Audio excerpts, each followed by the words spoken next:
Parce que celui qui a visé 60%, il peut obtenir 53, 55. Il a échoué, il n'a pas la note de passage.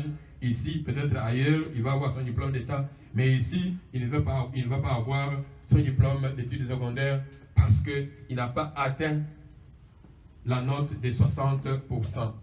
Nous avons montré aussi qu'il y a plusieurs qualités de personnes qui cherchent, qui visent l'excellence dans leur vie.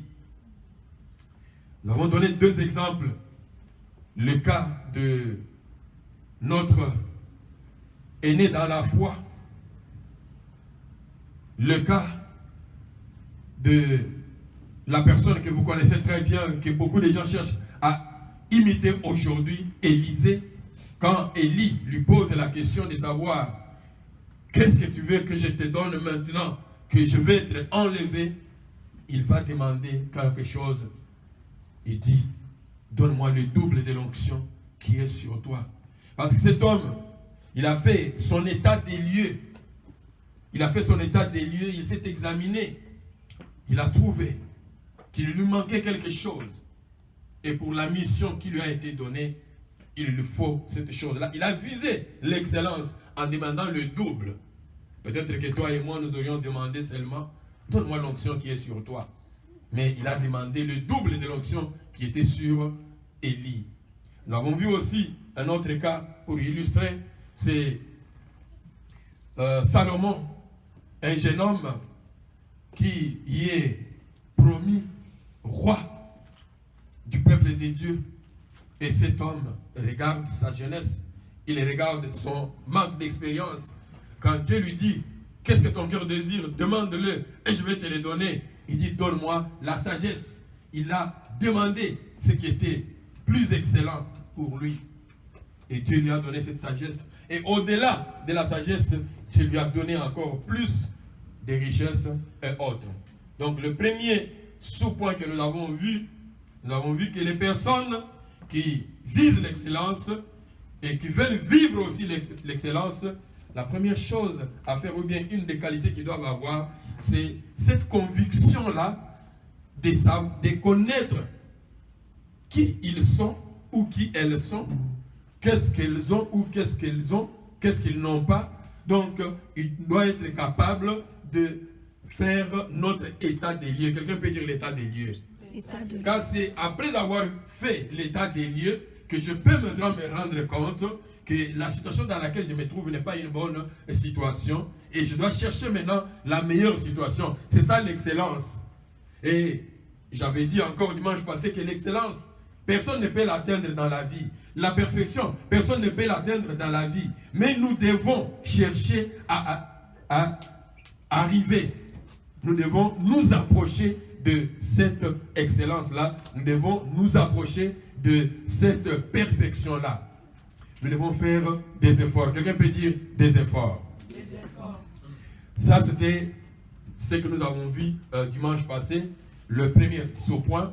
Et aujourd'hui, nous allons voir un deuxième sous-point après la conviction de son état des lieux. Nous allons voir aujourd'hui un deuxième sous-point, c'est l'espérance et la foi en l'avenir. Quelqu'un peut dire l'espérance et la foi en l'avenir. L'espérance et la foi en l'avenir.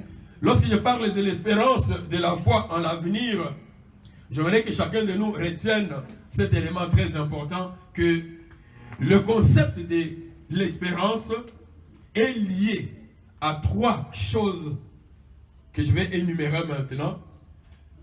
Il est lié à la foi, il est lié à la confiance et il est lié aussi à la ferme attente. La foi, la confiance et l'attente. Une attente ferme. Quand je parle de l'espérance, il faut avoir la foi. Si tu n'as pas la foi, tu ne peux pas vivre l'espérance. Tu ne peux pas t'engager. Tu ne peux même pas espérer. Parce que la foi, par définition, c'est une espérance dans les choses que tu ne vois pas encore. Les choses à venir. On n'a pas la foi dans les choses déjà passées, mais dans les choses qui vont venir. Donc c'est très très important. Il faut avoir la foi, mais il faut avoir aussi la confiance. La confiance en quoi, par exemple? La confiance en la promesse de Dieu. Dieu nous promet et dit, si vous décidez de m'obéir aujourd'hui, vous allez manger les meilleurs produits du pays. Il faut avoir la confiance dans cette parole que Dieu nous a adressée. Il faut avoir la confiance dans cette promesse que Dieu nous a faite. Nous savons que c'est une promesse prophétique. Et il faut avoir la confiance en cette promesse-là. Mais non pas seulement avoir la foi et la confiance, mais il faut avoir aussi une ferme attente. Car entre la prophétie et la réalisation ou l'accomplissement de la prophétie, il y a un temps, il y a une période qui s'écoule. Et c'est pendant cette période-là où des fois nous avons des tentations et nous tombons. Nous voyons notre aîné dans la foi, Abraham. Il avait reçu une promesse ferme de la part de Dieu. Il est compté parmi les héros de la foi, mais à un certain moment, il a aussi vacillé dans sa foi. Il a vacillé dans sa foi parce que la période d'attente était très longue. Et j'aimerais dire à quelqu'un ce matin que lorsque la promesse de Dieu pour ta vie est très grande, le temps d'attente aussi va être très long. Amen. Amen. Le temps d'attente va être aussi très long. Et même les efforts à faire vont être aussi des grands efforts. Car une autre notion que nous devons saisir est que lorsqu'on parle de viser l'excellence, lorsqu'on parle de la conviction, lorsqu'on parle de l'espérance et la foi, nous allons voir dans les textes de base qu'il y a aussi la notion de l'effort. Quelqu'un peut dire l'effort? L'effort. Et la notion de l'effort, je vais vous donner un exemple encore très précis où il est énoncé que pour atteindre l'excellence, ça demande des efforts. Mais pour atteindre la médiocrité, ça ne demande aucun effort. Si vous voulez devenir riche aujourd'hui, ça vous demande des efforts. Mais si vous voulez rester pauvre, il n'y a aucun effort à faire.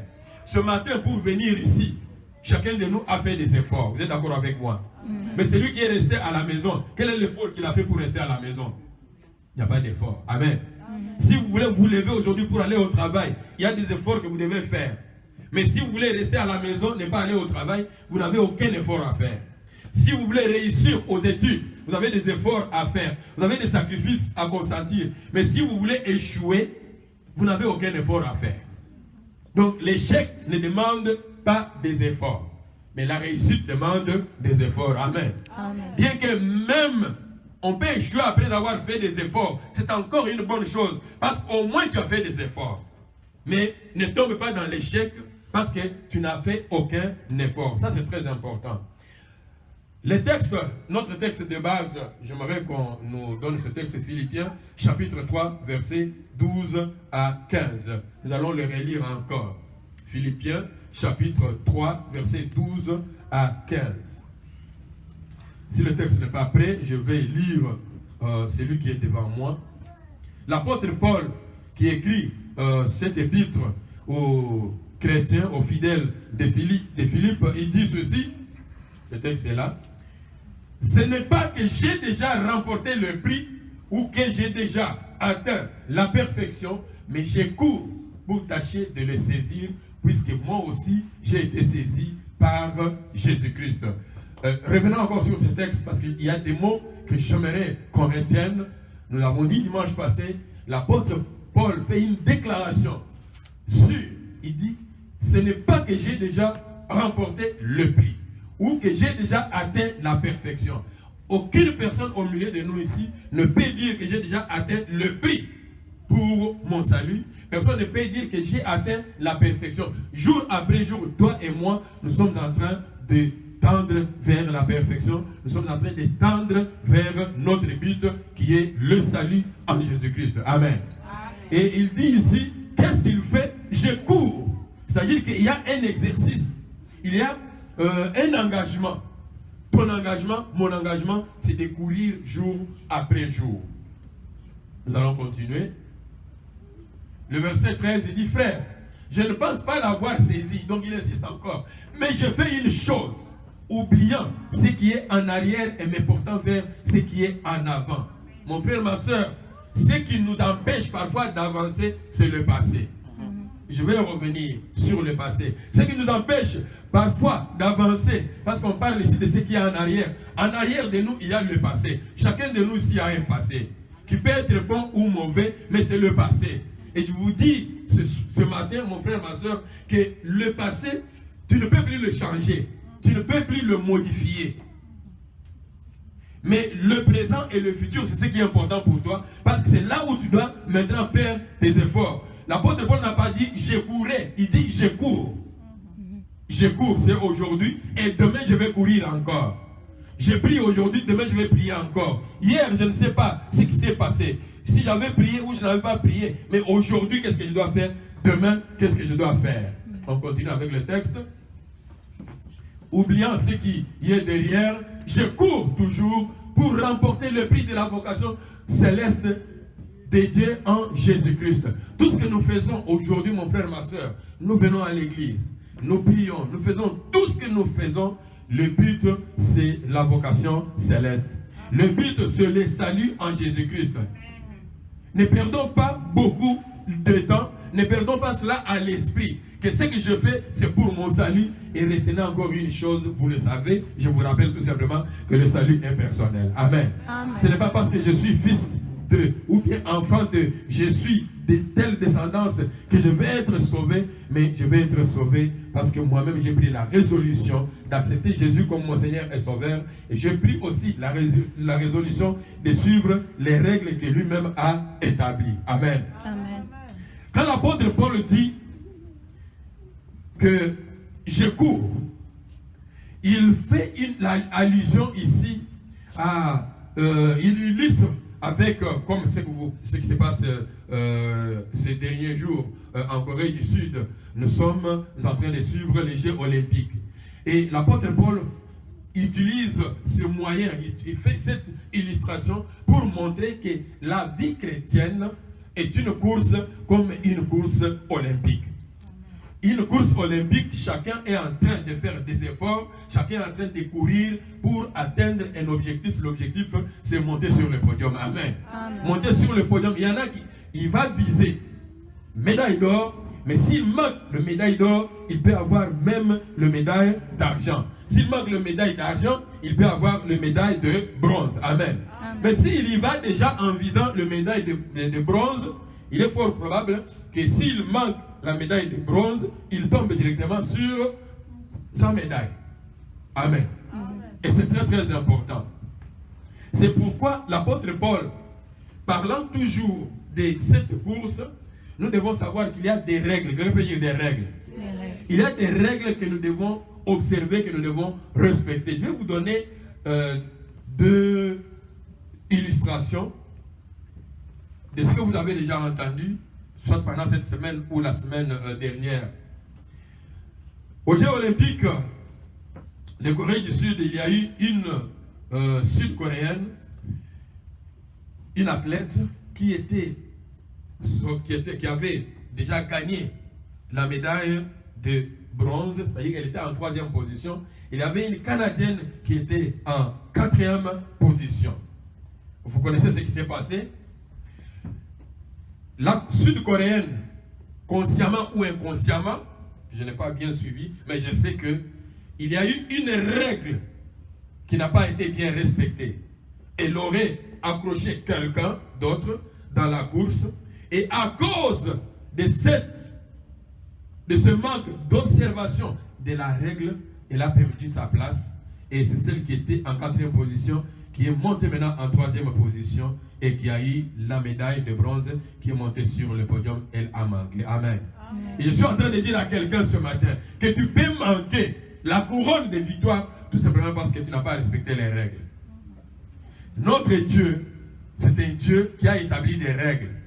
Il a établi les 10 commandements pour nous aider à marcher. Il a établi le code de vie pour chacun de nous. Et le code de vie que nous avons, c'est cette parole que nous écoutons aujourd'hui, qui va nous aider. Toujours vous montrant sur les règles. Les règles peuvent disqualifier quelqu'un. Vous avez suivi la semaine dernière la Canadienne qui a enlevé la médaille juste. On leur donne la médaille et puis après, elle n'a pas attendu les temps réglementaires. Elle n'a pas suivi les règles normales. Elle a enlevé plus vite. Et les images ont circulé en disant qu'elle a manqué ce qu'on appelle l'esprit sportif. Parce que quand on joue il y a aussi des moments où on peut manquer. Amen. Ils ont gagné plusieurs fois, ou elle, parce que c'est une équipe féminine, elles ont gagné plusieurs fois. Et selon les informations que j'ai vues, c'est environ 20 ans qu'ils ont toujours eu le dessus, qu'ils ont toujours gagné. Mais pour une fois qu'ils ont perdu, l'émotion était très haute. Et cette fille a posé un geste qui l'a obligée à demander, à présenter des excuses à toutes les fédérations. On ne sait pas la suite, comment ça va se passer pour elle, mais au moins une règle n'a pas été respectée. Et je vous dis ce matin, mes frères et mes sœurs, nous devons respecter les règles, nous devons suivre les règles. Amen. Amen. Nous ne sommes plus n'importe qui, nous sommes des chrétiens. Chrétiens, c'est comme Christ. Et dans ta vie et dans ma vie, nous devons viser l'excellence, car Christ est lui-même excellent. Notre Dieu est excellent. Si vous croyez à un Dieu qui n'est pas excellent, mais moi je crois à un Dieu qui est excellent. Amen. Amen. Et parce que je crois à un Dieu qui est excellent, je dois viser l'excellence, et selon les normes de Dieu, je dois aussi suivre les règles que Dieu a déjà établies. Amen. Si vous lisez 2 Timothée chapitre 2, versets 4 à 5, et 1 Corinthiens chapitre 9, versets 24 à 27, vous allez comprendre toutes ces règles-là. L'apôtre Paul en parle aussi, juste pour nous rappeler qu'il est très important de ne pas courir n'importe comment, de ne pas viser aussi cette excellence n'importe comment, mais il faut le faire selon les normes, selon les principes. Et ce matin, j'ai 2 points sur lesquels je vais m'attarder pour partager avec vous. Mais avant cela, j'aimerais qu'on nous présente un texte, 2 Samuel, chapitre 6, verset 12 à 23. 2 Samuel, chapitre 6, verset 12 à 23. 2 Samuel.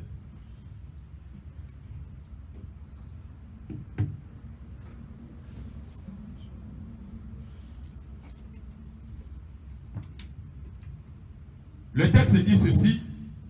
On va dire au roi David, l'Éternel a béni la maison d'Obed-Édom. Amen. C'est une information qu'on vient de lui donner. On vient de donner l'information à qui? À David, le roi d'Israël. Que l'Éternel a béni la maison d'Obed-Édom. Et tout ce qui est à lui, à cause de l'arche de Dieu. À cause de l'arche de Dieu. Une information. Quelqu'un peut dire une information. Une information. Mon frère, ma soeur, ne néglige pas l'information. L'information peut te donner de prendre une décision pour ta vie. Et David s'est mis en route. Quand David a eu cette information que la maison de telle personne est bénie, et même tout ce qui est à lui est béni à cause de la présence de l'arche de l'Éternel, David prend une décision. Il dit maintenant l'arche de l'Éternel doit venir dans ma maison, parce que c'est quelqu'un aussi qui vise l'excellence dans sa vie. Il était déjà roi, mais ce n'est pas parce que tu es roi que tu ne vas plus viser l'excellence. Il faut viser l'excellence dans plusieurs domaines de la vie. Si tu as maintenant une voiture, c'est bien, mais vise encore l'excellence. Avoir une maison, tu as une maison, c'est bien, vise encore l'excellence. T'habiller bien, tu t'es bien habillé, vise encore l'excellence. Avoir une bonne famille, tu vises encore l'excellence, l'excellence, l'excellence. Quelqu'un peut dire d'excellence en excellence. D'excellence en excellence. Ça doit être une motivation pour chacun de nous. Je cherche l'excellence en excellence. Je cherche à améliorer ma situation jour après jour. On continue. Et David s'est mis en route et il fit monter l'arche de Dieu depuis la maison d'Obed-Édom jusqu'à la cité de David au milieu des réjouissances. Et ici, je vois que David il est en train de se réjouir. C'est-à-dire qu'il a la confiance dans l'avenir. Il est déjà conscient. Il dit que si cette arche de l'Éternel vient maintenant à la cité de David, David va être béni. Il a la foi. Quelqu'un peut dire la foi? La foi. Il a la foi. Il espère maintenant en l'avenir. On continue. Il se réjouit déjà. Quand ceux qui portaient l'arche de l'Éternel eurent fait 6 pas, on sacrifia un bœuf et un veau gras. C'est un acte de la foi qu'il est en train de poser. David dansait de toute sa force. Il dansait de toute sa force. Ici, je vois la notion d'effort. Quelqu'un peut dire l'effort. L'effort. Mon frère, ma soeur, le salut, c'est par la grâce. Mais il y a des efforts que chacun de nous doit faire aussi. Il y a des efforts que chacun de nous doit faire aussi. Il y a la grâce. La grâce est là pour tout le monde. Mais il y a des efforts que chacun de nous doit déployer. David dansait de toute sa force devant l'Éternel. Et il était saint d'un effort de lin. On continue. David et toute la maison d'Israël firent monter l'arche de l'Éternel avec des cris de joie et au son des trompettes. Verset 16. Comme l'arche de l'Éternel entrait dans la cité de David, Michal, quelqu'un peut dire Michal? Michal. Dites encore Michal, s'il vous plaît. Michal. Michal, fille de Saül, regardait par la fenêtre et voyant le roi David sauter et danser devant l'Éternel, elle le méprisa dans son cœur. Je suis en train de dire à quelqu'un ce matin que ce qu'il y a en arrière, que l'apôtre Paul dit, oubliant ce qu'il y a en arrière de toi, il y a le passé, mais en arrière de toi, il y a aussi des gens. Amen. Amen. Il y a des gens de mauvaise influence. Il y a des gens de mauvaises paroles. Il y a des gens qui vont critiquer les actes que toi tu poses. Quand tu donnes l'offrande ou quand tu danses, quand tu fais quelque chose, les gens qui vont te critiquer, mais toi jusqu'à ton niveau, tu peux faire comme ça. La Bible dit que Michal a méprisé son mari le roi parce qu'il dansait devant l'Éternel.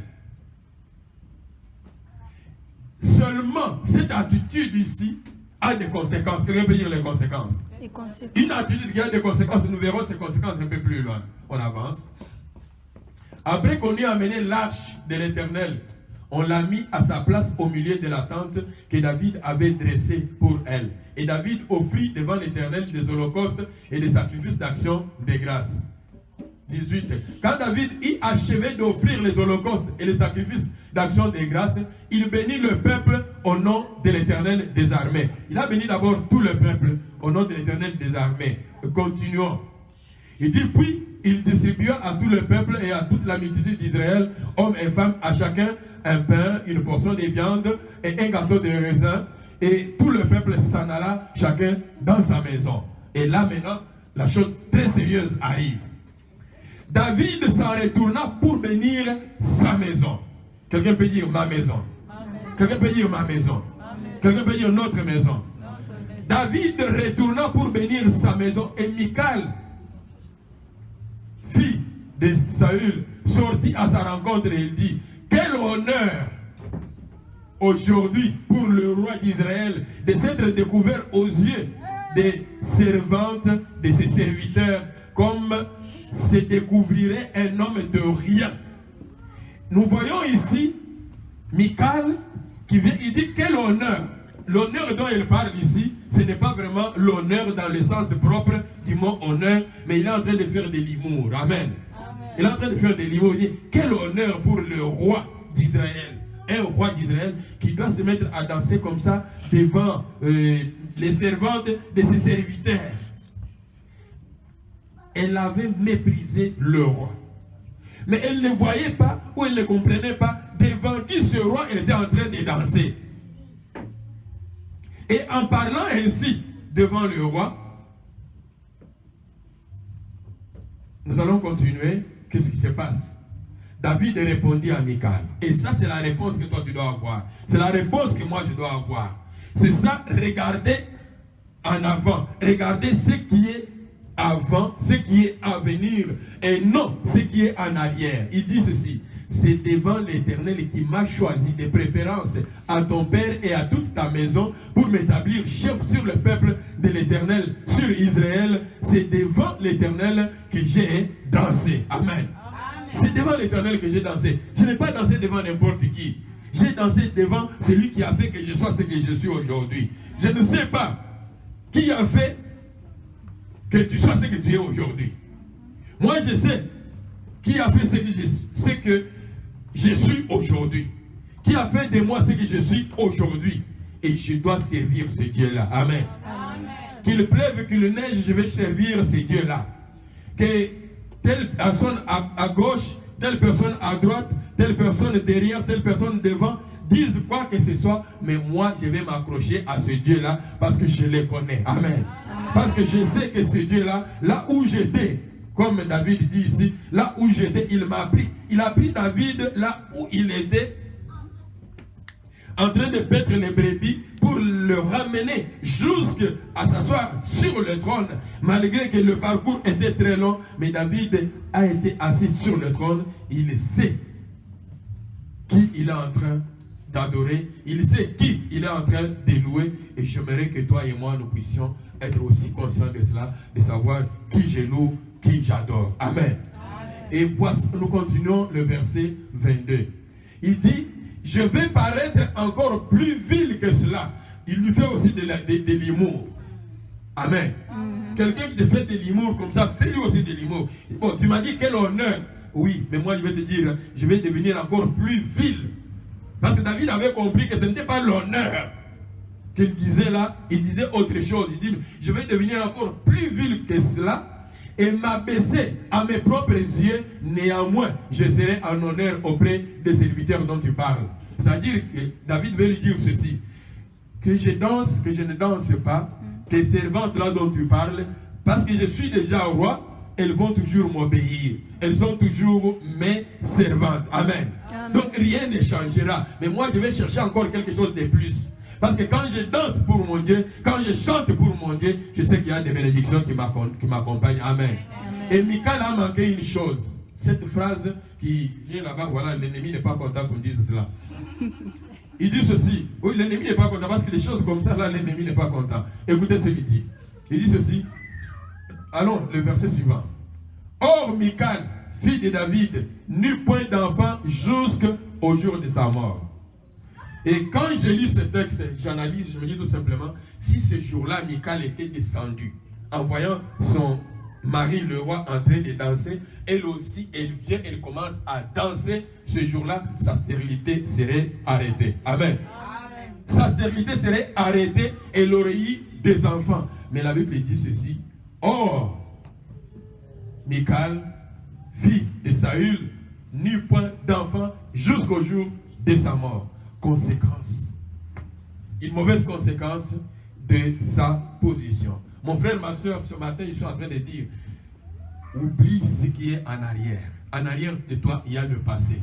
Et dans le passé qui est derrière toi, il y a le mensonge aussi de l'ennemi. L'ennemi va te dire, toi tu avais avorté, toi tu avais assassiné, toi tu avais volé, toi tu avais fumé du chanvre, toi tu avais fait ceci. Dieu ne peut pas te pardonner cela.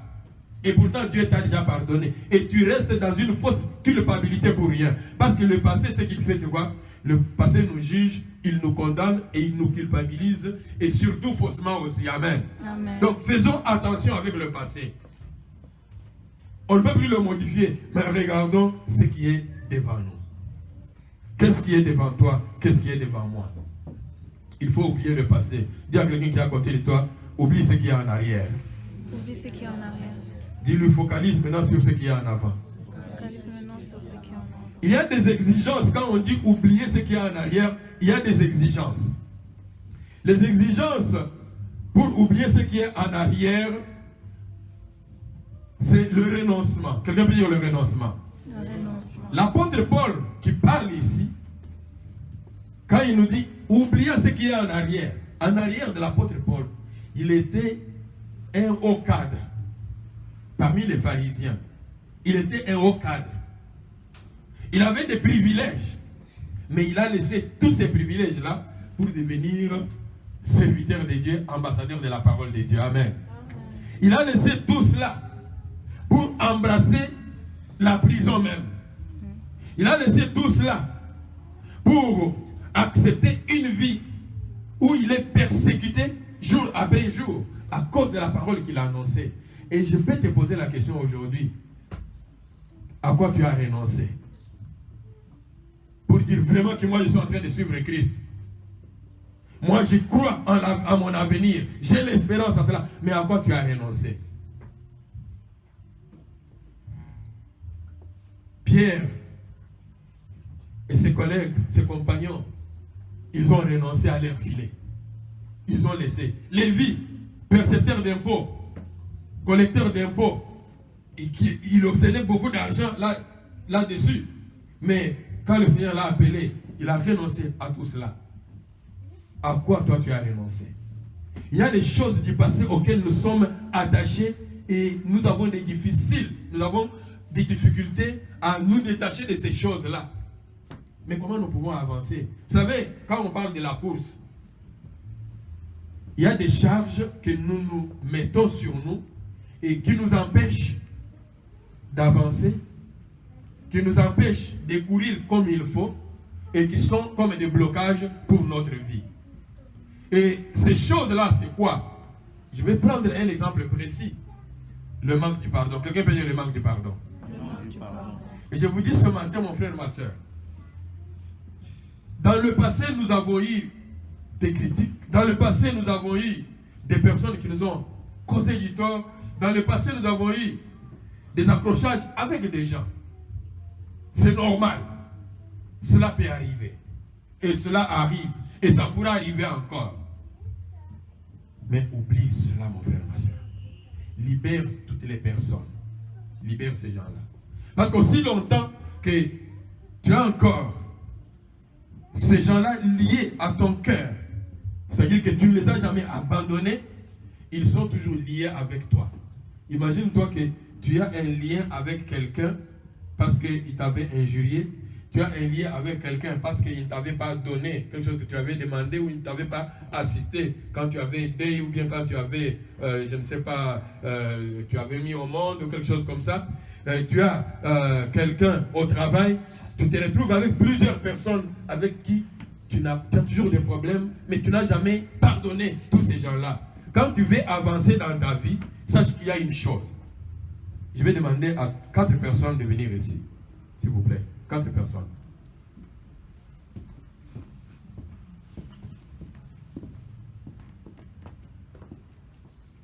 Quatre personnes. Oh, il n'y a pas de personnes ici.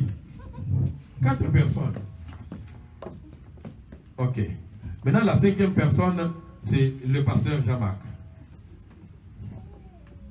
Parce que lui, peut-être, il va me comprendre. Si je donne quelqu'un d'autre, ça va être mal. Toi, tu as des problèmes avec tout le monde. C'est toi, c'est lui qui a des problèmes avec les gens. Tu as des problèmes avec les gens. Tu ne lui as jamais pardonné. Tiens, comme ça. Lui, je ne le pardonnerai jamais jusqu'à la mort. Lui, parce qu'il ne t'avait pas aidé à avoir du travail, je ne le pardonnerai jamais jusqu'à la mort. Tu vas tenir même ici, tout simplement. Je ne le pardonnerai pas jusqu'à la mort. Toi, tu passes ici. Stéphane, tu passes ici. Tiens ici, mais il ne faut pas tirer. Tiens seulement. Lui, je ne le pardonnerai pas jusqu'à la mort. Bon, mais maintenant, tu dis, bon, je vais courir pour aller atteindre maintenant ma couronne de victoire. Quand toi, tu veux courir, tu veux venir ici. Lui, sa couronne de victoire n'est pas dans la même direction que toi. Lui, il va aller là-bas. Lui, il veut aller là-bas. L'autre va aller là-bas. L'autre va aller. Toi, tourne même les dos. Mon frère, toi, tu regardes par là. Voilà. Maintenant, si chacun doit aller maintenant dans sa direction, et toi, tu vas aller, est-ce que tu vas avancer? Non. Tu n'avanceras jamais. Amen. Vous pouvez rentrer, merci. Tu n'avanceras jamais. Amen. Tu n'avanceras jamais parce que tu as un blocage autour de toi. Et j'ai pris chacun de nous ce matin, libère-toi de toutes ces choses-là. Amen. Libère-toi de toutes ces choses-là. Sois libre maintenant pour avancer dans ta course. Le salut est personnel. Ne cherche pas de prétextes. Oh, c'est à cause de telle personne, à cause de telle personne. Oublie toutes ces choses-là. Laisse le passé. Le passé, tu ne peux plus le modifier. Et n'écoute pas les mensonges du diable. N'écoute pas le mensonge de l'ennemi. Le mensonge du diable. Le diable va te dire, ah, pour ça. Non. Dieu ne t'a jamais abandonné. Dieu ne t'a jamais pardonné. Mais Dieu pardonne. Et quand il pardonne, il efface. Et quand il a effacé, il a aussi oublié. Amen. Amen. Et il y a des mauvaises influences qui sont autour de nous, comme des Michal. Et ce matin, je ne veux pas que tu sois Michal. Et si tu as des Michal autour de toi, débarrasse-toi de ces Michal-là. Débarrasse-toi des gens qui te disent, mais toi, chaque dimanche, tu dois partir. Toi, tous les jours, seulement à l'église. Toi, tous les jours, toi, toute ta vie, seulement à l'église. Dis-lui, je sais, moi, ce que je cherche. Amen. L'apôtre Paul dit, je sais en qui j'ai cru. Est-ce que toi tu sais en qui tu as cru? Tu dois te débarrasser de ces gens-là. Et il y a aussi d'autres choses, quand je parle du passé ou bien de ce qui est en arrière, ce sont les règles. Vous savez, en arrière de nous, il y a des règles et des règles. Un homme de Dieu faisait une illustration, il dit, il est arrivé, même dans les églises, il y a des règles. Et des règles qui ne nous aident même pas à avancer pour atteindre notre objectif. Un homme de Dieu donnait un exemple, il dit, il est arrivé une fois dans une église. Lui, c'est un Québécois, il arrive dans une église qui n'est pas une église de Québécois, et il s'assoit, et il était devant, il a mis seulement la jambe comme ça au-dessus de l'autre. Le pasteur qui était à côté de lui, pasteur de l'église, il était invité là-bas pour prêcher. Parce qu'il a mis seulement comme ça, le pasteur lui dit, mon frère, tu n'honores pas Dieu. Amen. Amen. On lui dit que tu n'honores pas Dieu. Il dit, mais... Et lui, il dit, il se regarde, il dit, mais en quoi je n'ai pas honoré Dieu? Les règles. Parce que dans cette église-là, les règles, c'est quoi? Quand vous vous asseyez ici, surtout vous qui êtes devant là, vous êtes comme vous êtes des serviteurs de Dieu, vous vous asseyez là-bas, tu es assis comme ça. La Bible est ici. Tu es assis comme ça. C'est les règles du jeu là-bas. On ne fait pas n'importe comment, on ne joue pas n'importe comment, on s'assoit comme ça, on est sérieux devant Dieu. Ça c'est l'homme. Quelqu'un peut dire l'homme. L'homme peut établir parfois des règles qui n'ont rien à voir, mais qui peuvent aussi être comme un blocage. Le pasteur s'est dit, mais qu'est-ce que j'ai fait de mal? Il dit qu'il s'est retrouvé encore dans une autre église. Il faisait comme chaud. Lui, il n'est pas habitué. Il faisait très très chaud. Et puis qu'est-ce qu'il a fait? Il a enlevé la veste. Il a mis là-bas. Le pasteur lui dit, mon frère, tu n'honores pas Dieu. Amen. Tu n'honores pas Dieu. Mais imaginez-vous cet homme-là, quand on va l'inviter encore dans une autre église, toujours de ces catégories-là des gens, qu'est-ce qu'il va faire?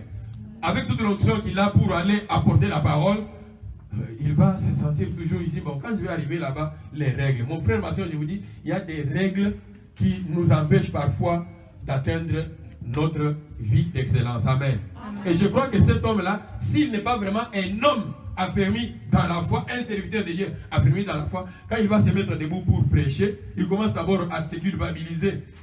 Dans cette église ici, d'ailleurs, les gens qui sont, si déjà le pasteur, mon collègue pasteur, il me dit que je n'ai pas honoré Dieu, alors à plus forte raison, l'assemblée. Parce que l'assemblée qui est là, peut-être ils ont vu aussi comment j'ai enlevé ma veste. Et il était obligé de remettre sa veste avant de venir prêcher, alors qu'il faisait très très chaud. Et il n'était pas habitué comme ça.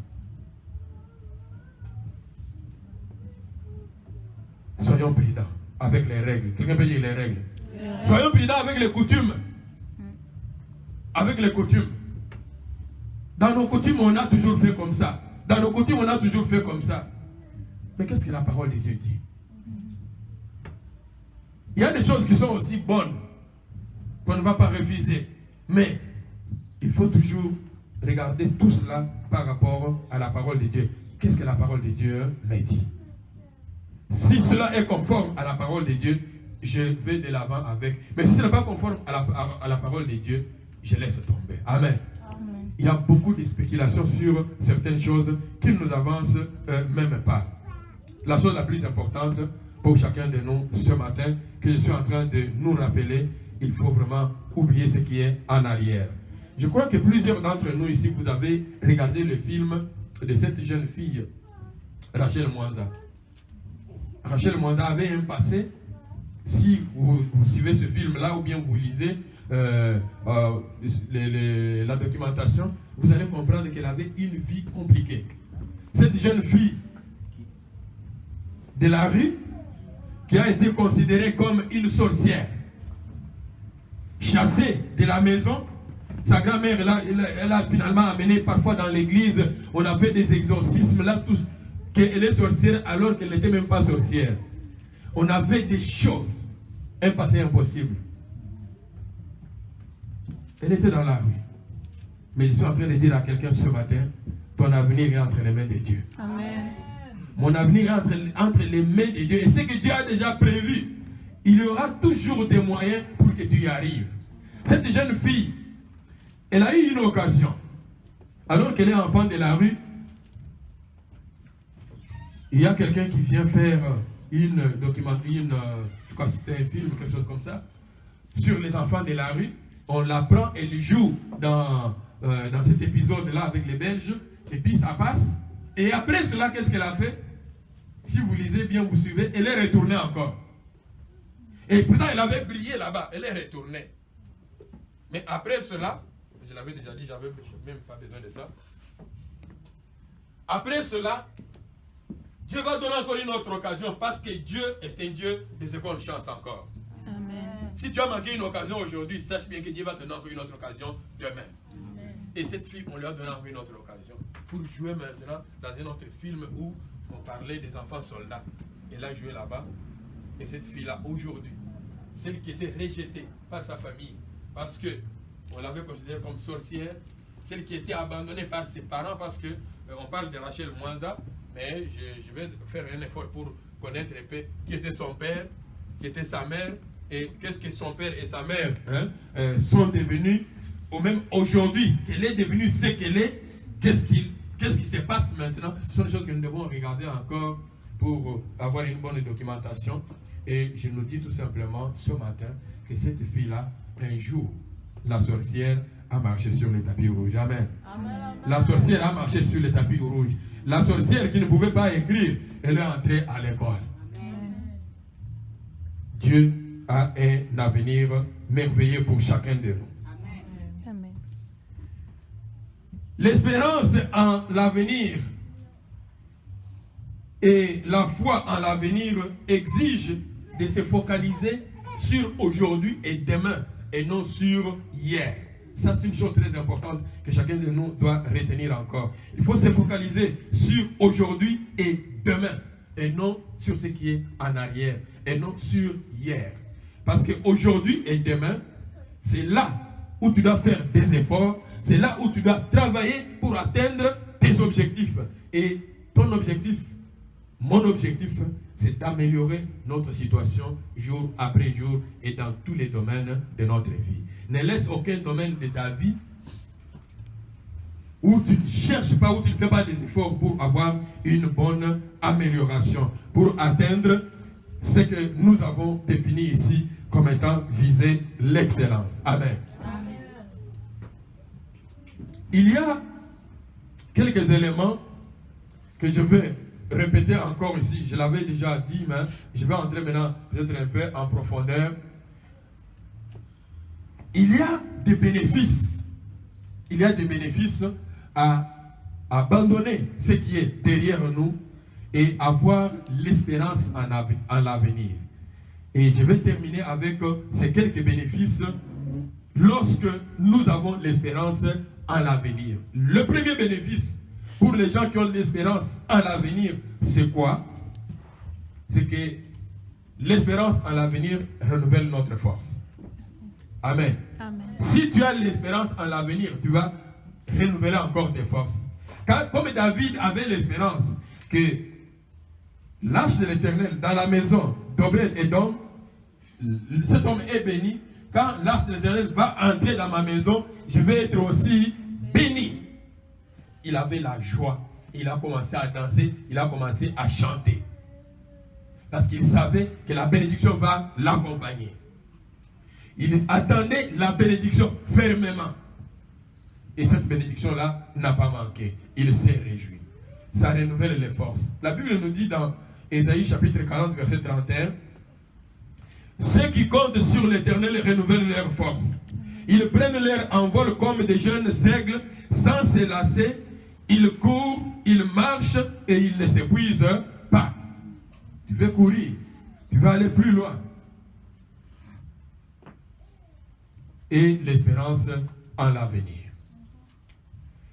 Deuxième bénéfice, quand tu as l'espérance en l'avenir, ça va t'inciter ou bien ça va t'inspirer à persévérer.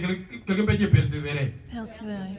Quand tu sais déjà que tous les efforts que je suis en train de faire, je vais obtenir tel diplôme, ça va t'inciter, ça va t'inspirer à persévérer.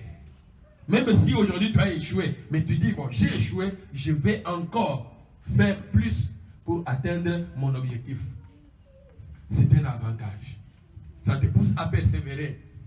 Je travaille dans le domaine des recherches.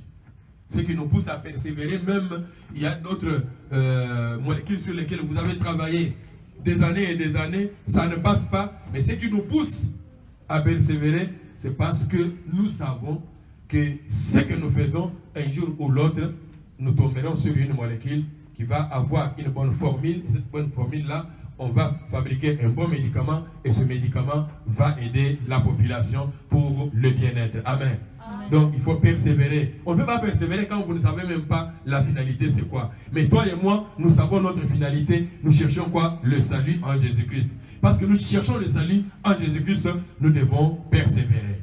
C'est ça notre espérance. Autre chose que l'espérance à l'avenir procure, c'est qu'il nous incite aussi à mener une vie de sanctification. Là, je reviens aux règles que j'avais évoquées au début. La vie chrétienne, ce n'est pas une vie qu'on mène en désordre. C'est une vie réglée. Quelqu'un peut dire réglée. C'est pourquoi on parle dans les fruits de la chair, on parle de règlement. De règlement. On parle de règlement, on parle de débauche, on parle de l'impudicité, on parle de la jalousie, on parle de la haine. Toutes ces choses-là peuvent nous empêcher d'atteindre notre espérance. Notre espérance, c'est le salut en Jésus-Christ. Et je prie ce matin que Jésus-Christ soit ton espérance. Amen. Je prie ce matin que le Dieu de l'espérance te remplisse de la joie, qu'il te remplisse de la paix, qu'il te remplisse de la foi. Amen. Et que tu abondes aussi en espérance. Amen. Par le Saint-Esprit, nous nous mettons debout. Amen.